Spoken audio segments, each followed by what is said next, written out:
Hi guys, welcome back to a brand new video. Today I'm going to be doing the second Deathly Hallows. In the last video I did the Resurrection Stone. Today is the Cloak of Invisibility. And the next time it's going to be the Elder Wand.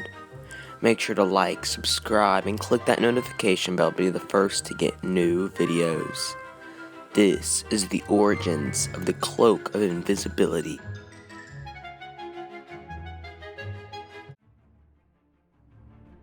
According to the tale of Beetle the Bard, in the chapter that says the tale of the three brothers, a wizarding fairy tale, three brothers were out traveling the world together. They came upon a river that was too deep to wade through and too dangerous to swim across, so the brothers used magic to conjure up a bridge. They were at the middle when Death appeared and spoke to them, angered that they had outwitted him. Death offered each brother a prize for outsmarting Death. The eldest brother asked for an unbeatable wand, and Death created a wand of Elder and gave it to him. The second brother requested the ability to return those who have died, and Death gave him the Resurrection Stone.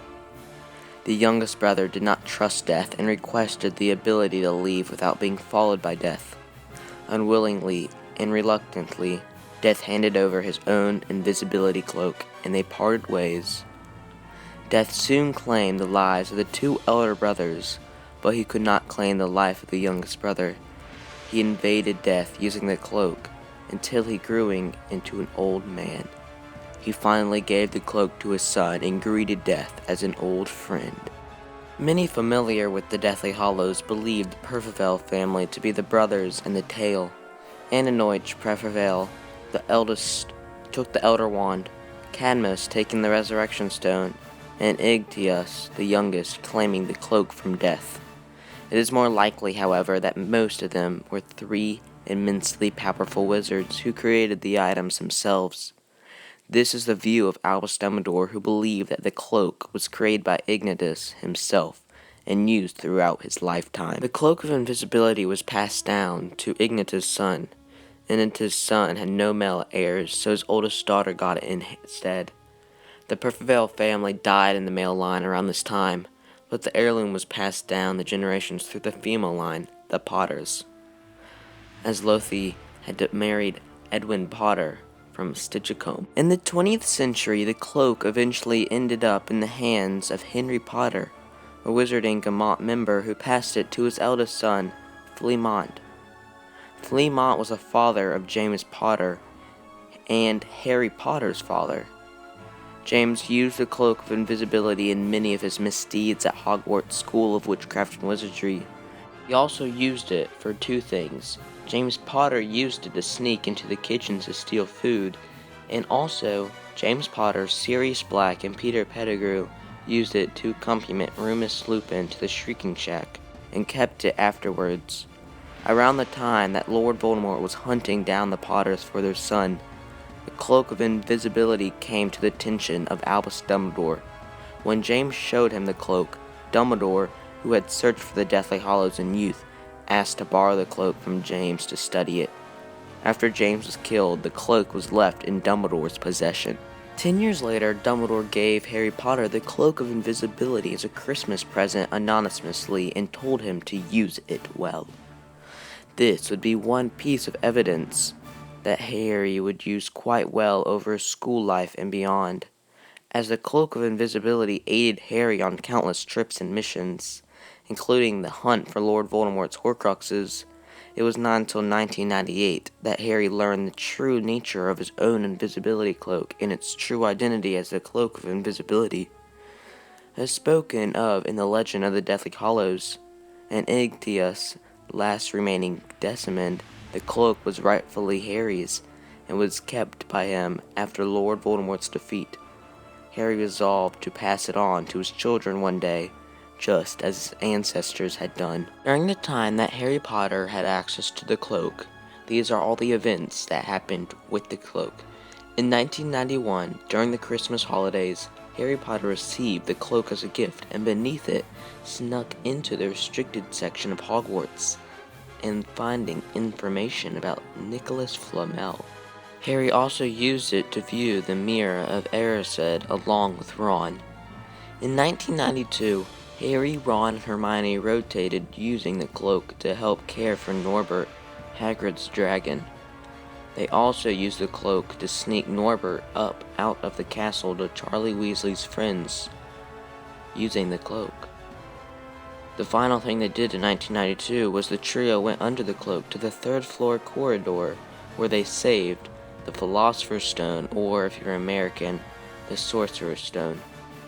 In 1993, Harry used it to get out of the castle to visit Hagrid. Harry also used it in February when he went to Hogsmeade underneath the cloak, because he wanted to remain hidden again during his second visit. During this visit, his floating head was seen by Draco, Crabbe, and Goyle when he hid underneath the cloak to throw dirt at them to help Ron. Also, in that same year, Harry, Ron, and Hermione used the cloak to visit Hagrid before the hippogriff Buckbeak was sentenced to death for attacking Draco Malfoy. Also in the same year, Severus Snape also used it on the same day to hide in the Shrieking Shack in an attempt to capture Sirius Black. Another thing in 1994 was Harry went to Hogsmeade underneath the cloak, as he wanted to have a nice relaxing time without having to deal with any criticism about him being the Triwizard Tournament for non-Gryffindor students. The last one in 1994 was Harry ventured out to see the dragon for the first task. In 1995, Harry went to the Perfect's bathroom and back to the common room to work on the Egg's clue underneath it in 1995. Also in the same year, the trio used the cloak to visit Hagrid when he returned from a mission in the Giants in November. In 1996, Harry used the cloak to sneak into Dolores Umbridge's office to use the Floo power. Another thing that same year was Harry and Hermione sneaked back into Umbridge's office again under the cloak that day to battle of the Department of Ministries. Also, Harry, Ron, and Hermione used the cloak to follow Draco Malfoy to Knockturn Alley. And also in the same year again, Harry tried to eavesdrop on Draco Malfoy on the Hogwarts Express under the cloak. Another thing in 1996 is at Professor Slughorn's Christmas party, Harry used it to eavesdrop upon Malfoy and Professor Snape. The last thing in 1996 that he used the cloak for was Harry used the cloak when he was trying to catch Malfoy in the Room of Requirement the same school year. In 1997, Albus Dumbledore ordered Harry to wear the cloak during their trip to Horcrux Cave in 1997.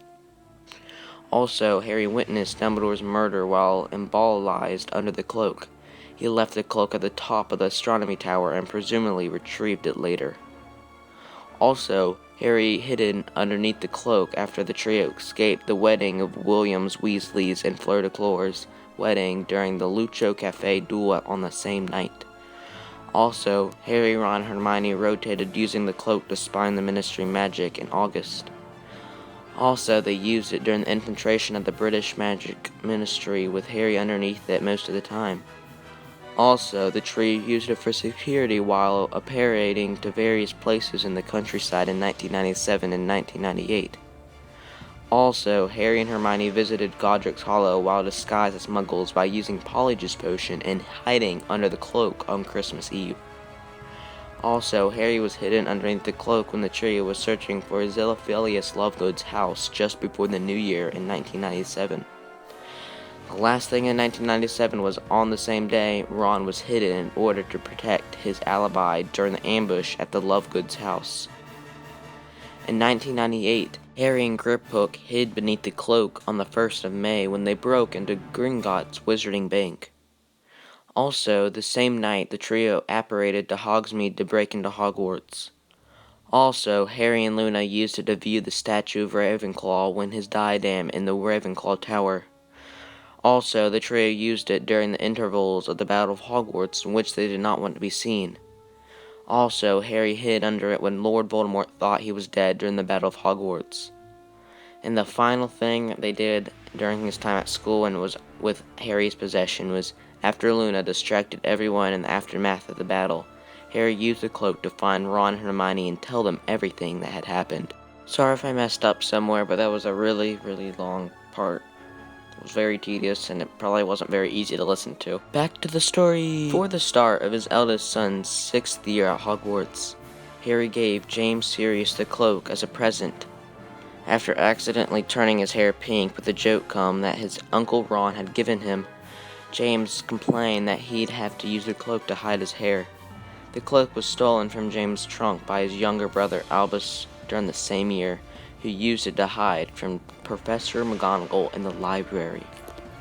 The things that were just said were the only things that are known that were used by the cloak in the year of 2020, and the last known experience with the cloak in the Harry Potter timeline. Before I end the video for today, I'm going to explain all of the uses of the cloak. The Cloak of Invisibility is especially powerful. It is resistant to jinxes, hexes, and other spells, which would normally damage or otherwise render our normal invisibility cloak ineffective. For example, just before the Battle of Hogwarts in 1998, while Harry, Ron, and Hermione were huddled underneath it, a Death Eater's summoning charm had no effect on removing the Cloak of Invisibility, had also remained completely effective throughout its long existence of around 7 centuries. Unlike the other cloaks which lose their power over time, even the thief's downfall could not affect it. Although powerful, the Cloak of Invisibility is not infallible. While the cloak itself resists spell damage, it does not shield the wearer from spells used against it. For example, Harry was immortalized while under the cloak twice during the 1996-1997 school year. In addition, it will not hide the wires from detection that is not based on optical sight, such as Alistair Moody's magical eye, magical creatures such as Dementors, spells such as human preference revealing spells, at least when they cast by an extremely powerful wizard or witch, as only Albus Dumbledore have been seen to detect the presence of someone concealed by the invisibility cloak. Marauder's map, or arguably certain dark detectors, sneakoscopes, were presumably still detecting untrustworthy action performed under the cloak, and it is possible but uncertain that the cloak would be detected by Provity probes.